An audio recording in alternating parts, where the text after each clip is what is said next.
What man of you, having 100 sheep, if he has lost one, does not leave the 99 in the open country and go after the one that is lost until he finds it? And when he has found it, he lays it on his shoulders, rejoicing. And when he comes home, he calls together his friends and his neighbors and says to them, "Rejoice with me, for I have found my sheep that was lost." Just so, I tell you, there will be more joy in heaven over one sinner who repents than over 99 righteous persons who need no repentance. Or, what woman, having 10 silver coins, if she loses one coin, does not light a lamp and sweep the house and seek diligently until she finds it? And when she has found it, she calls together her friends and her neighbors, saying, "Rejoice with me, for I have found the coin that I had lost." Just so, I tell you, there is joy before the angels of God over one sinner who repents. And then he said, there was a man who had 2 sons. And the younger of them said to his father, "Father, give me the share of my property, of your property that is coming to me." And he divided his property between them. Not many days later, the son gathered all he had and took a journey to a far country. And there he squandered his property in reckless living. And when he had spent everything, a severe famine arose in that country, and he began to be in need. So he went and hired himself out to one of the citizens of that country, who sent him into his fields to feed his pigs. And he was longing to be fed with the pods that the pigs ate, and no one gave him anything. But when he came to himself, he said, "How many of my father's hired servants have more than enough bread? But I perish here with hunger. I will arise and go to my father, and I will say to him, 'Father, I have sinned against heaven and before you. I am no longer worthy to be called your son. Treat me as one of your hired servants.' And he arose and came to his father. But while he was still a long way off, his father saw him and felt compassion and ran and embraced him and kissed him. And the son said to him, 'Father, I have sinned against heaven and before you. I am no longer worthy to be called your son.' But the father said to his servants, 'Bring quickly the best robe and put it on him, and put a ring on his hand and shoes on his feet. And bring the fattened calf and kill it, and let us eat and celebrate. For this my son was dead and is alive again. He was lost and is found.' And they began to celebrate. And now his older son was in the field, and he came and drew near to the house. He heard music and dancing. And he called one of the servants and asked what these things meant. And he said to him, 'Your brother has come, and your father has killed the fattened calf, because he has received him back safe and sound.' But he was angry and refused to go in. His father came out and entreated him, but he answered his father, 'Look, these many years I have served you, and I have never disobeyed your command. Yet you never gave me a young goat that I might celebrate with my friends. But when this son of yours came, who has devoured your property with prostitutes, you killed a fattened calf for him?' And he said to him, 'Son, you are always with me, and all that is mine is yours. It was fitting to celebrate and be glad, for this your brother was dead and is alive. He was lost and is found.'" So, let's look at the first group that Jesus was talking about. The sheep. Dumb animals. Really. And I think sheep are the only animals on the face of the earth who are dumber than my dog. I have a dumb dog. He is so annoying. He's always following Lene or I around the house. And his head, he walks around beside us with his head right here. So if we turn, we fall over him. And at first, we actually did fall over him. Now we kind of know he's there all the time because he's there all the time.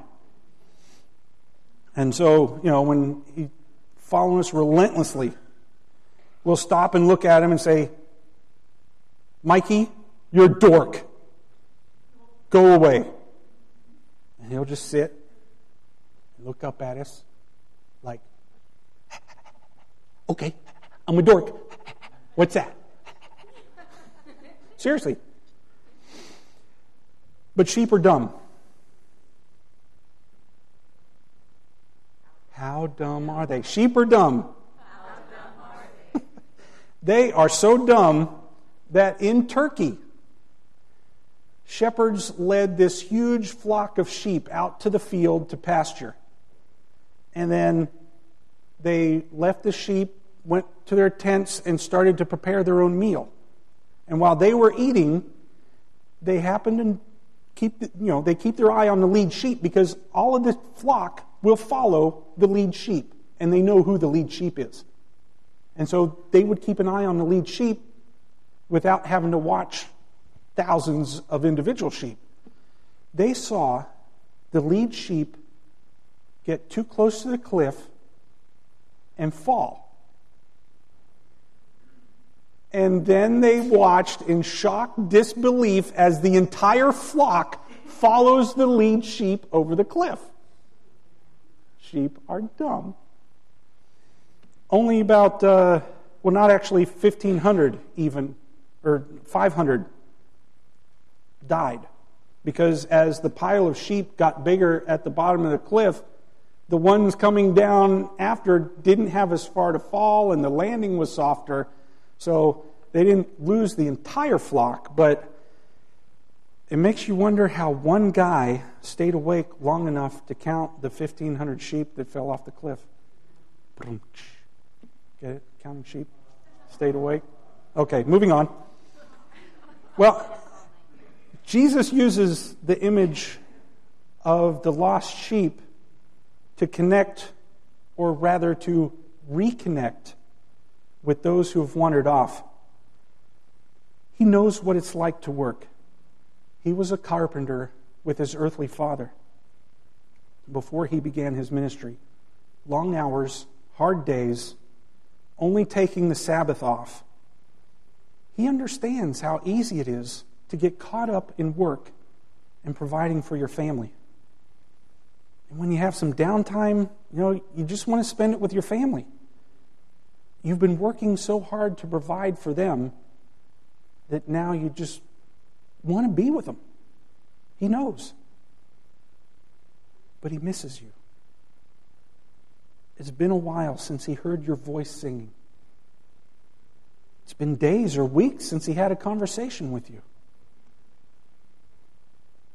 And I want you to know that Jesus misses you so much that he will leave the 99 here in the fold to go search for that one sheep that wandered off. He knows you. A good shepherd knows his sheep individually because they are individuals. And Jesus is the perfect shepherd. He has known us since we were forming in our mother's womb. And he remembers the last time he saw us, even if we don't. So he goes searching for his precious lamb. And he finds us. But the sheep, you and me, we're lost. Maybe even ensnared.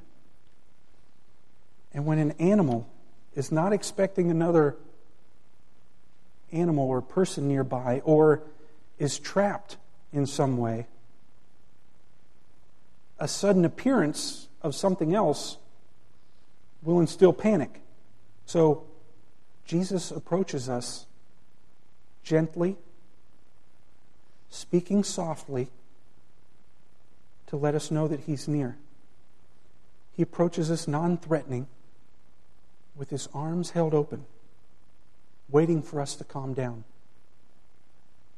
He wants us to know that he values us, that he came searching for us, even though he had every other sheep safe back in the fold.